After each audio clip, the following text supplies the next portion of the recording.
എല്ലാവർക്കും നമസ്കാരം. Welcome back to നിയാൻസ്. നോമ്പുതുറയ്ക്ക് കഴിക്കാൻ വളരെ ഈസി ആയിട്ട് ചിക്കൻ കൊണ്ട് തയ്യാറാക്കാൻ പറ്റുന്ന ഒരു സ്നാക്കിൻ്റെ റെസിപ്പിയാണ് ഇന്നത്തെ വീഡിയോയിലുള്ളത്. വളരെ കുറച്ച് ഇൻഗ്രീഡിയൻസ് മാത്രം മതി. അപ്പോൾ ഇത് തയ്യാറാക്കുന്നത് എങ്ങനെയാണെന്ന് നോക്കാം.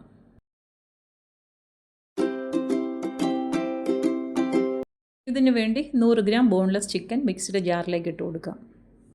പിന്നീട് അതിലേക്ക് ഒരു 7-8 അല്ലി വെളുത്തുള്ളിയും ഒരു ചെറിയ കഷ്ണം ഇഞ്ചിയും ഒരു ചെറിയ സവാള അരിഞ്ഞതും ആവശ്യത്തിനുള്ള ഉപ്പും 1/2 ടീസ്പൂൺ മഞ്ഞൾപ്പൊടിയും 1 ടീസ്പൂൺ കുരുമുളക് പൊടിയും കുറച്ച് ഗരം മസാല മുഴുവനായിട്ടുള്ളതാണ്, പൊടിക്കാത്തതാണ്, എല്ലാം കൂടെ ചേർത്ത് നന്നായിട്ടൊന്ന് അരച്ചെടുക്കാം. അരച്ചിട്ട് നമുക്ക് ആ വേറൊരു പാത്രത്തിലേക്ക് മാറ്റി കൊടുക്കാം.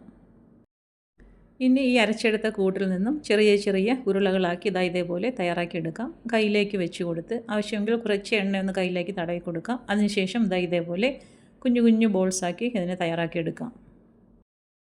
ഇതിലേക്ക് എരിവിന് വേണ്ടി കുരുമുളക് പൊടി മാത്രമേ ചേർത്ത് കൊടുത്തിട്ടുള്ളൂ. വേണമെങ്കിൽ കുറച്ച് പച്ചമുളക് ചെറുതായിട്ട് അരിഞ്ഞതും കൂടി ഇതിലേക്ക് ചേർത്ത് കൊടുക്കാം. അപ്പോൾ ഈ ഒരു രീതിയിൽ നമുക്ക് ആ അരച്ച് വെച്ചിരിക്കുന്ന കൂട്ടിൽ നിന്നും ഇത്രയും ബോൾസ് തയ്യാറാക്കിയെടുക്കാൻ പറ്റും.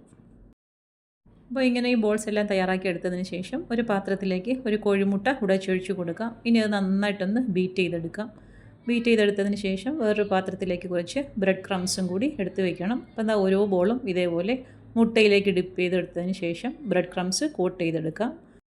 ഈ ഒരു രീതിയിൽ തയ്യാറാക്കി വെച്ചിരിക്കുന്ന എല്ലാം ഇതേപോലെ മുട്ടയിലും ഡിപ്പ് ചെയ്ത് ബ്രെഡ് ക്രംസിലും കോട്ട് ചെയ്ത് എല്ലാം മാറ്റി വയ്ക്കാം. എന്നിട്ട് അവസാനം നമുക്കിതിനെ വറുത്തെടുക്കാം.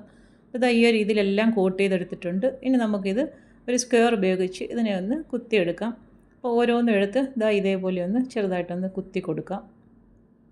ഈ ഒരു രീതിയിൽ ചെറുതായിട്ട് എല്ലാം ഓരോന്ന് തയ്യാറാക്കി വെച്ചിരിക്കുന്ന ഓരോ ബോളും ഇങ്ങനെ ഒന്ന് സ്ക്വയർ ഉപയോഗിച്ച് കുത്തി കൊടുക്കാം.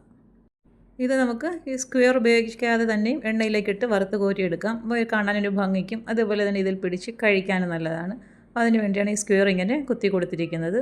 അപ്പോൾ അതെല്ലാം ഈ ഒരു രീതിയിൽ തയ്യാറാക്കി വെച്ചിട്ടുണ്ട്. ഇനി ഇത് ഏകദേശം ഒരു 2 മണിക്കൂറോളം ഫ്രീസറിൽ വെച്ച് സെറ്റ് ചെയ്തെടുക്കാം. ഫ്രീസറിൽ നിന്ന് എടുത്തതിന് ശേഷം അതിനെ വറുത്തെടുക്കാം. അപ്പോൾ പാൻ അടുപ്പിൽ വെച്ച് കൊടുത്ത് വെളിച്ചെണ്ണ ഒഴിച്ച് കൊടുത്ത് നന്നായിട്ട് ചൂടാക്കിയെടുക്കാം. അപ്പോൾ നന്നായിട്ട് ചൂടായി വരുമ്പോൾ ഓരോന്നും ഇതിലേക്ക് ഇട്ട് കൊടുക്കാം. അപ്പോൾ അത്യാവശ്യം നല്ല രീതിയിൽ വെളിച്ചെണ്ണ ഒഴിച്ച് കൊടുക്കണം. ഇത് നന്നായിട്ട് മുങ്ങിക്കിടക്കണം. അപ്പോൾ ഇതേപോലെ എണ്ണയിലേക്ക് ഓരോന്നെടുത്ത് ഇട്ട് കൊടുക്കാം.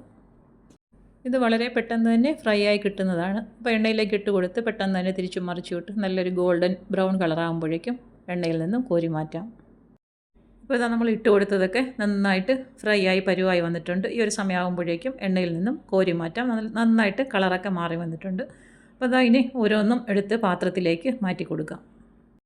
ചിക്കൻ കൊണ്ട് വളരെ ഈസി ആയിട്ട് നല്ല ടേസ്റ്റി ആയിട്ട് തയ്യാറാക്കാൻ പറ്റിയ ഒരു ഐറ്റമാണ്. അപ്പോൾ ഇതിൻ്റെ കൂടെ ടൊമാറ്റോ സോസും കൂടെ ഉണ്ടെങ്കിൽ നല്ല സൂപ്പർ ടേസ്റ്റാണ്. അപ്പോൾ ഈ ഒരു രീതിയിൽ ചിക്കൻ കൊണ്ട് ഇഫ്താറിന് ഇങ്ങനെയൊന്ന് തയ്യാറാക്കി നോക്കൂ. അപ്പോൾ ഇന്നത്തെ വീഡിയോ ഇത്രയേ ഉള്ളൂ. ഇഷ്ടമായ ലൈക്ക് ചെയ്ത് സബ്സ്ക്രൈബ് ചെയ്ത് സപ്പോർട്ട് ചെയ്തേക്കൂ. വീണ്ടും അടുത്ത വീഡിയോയിൽ കാണുന്നത് വരെ ബൈ ഫ്രം നിയാൻസ്. Thanks for watching.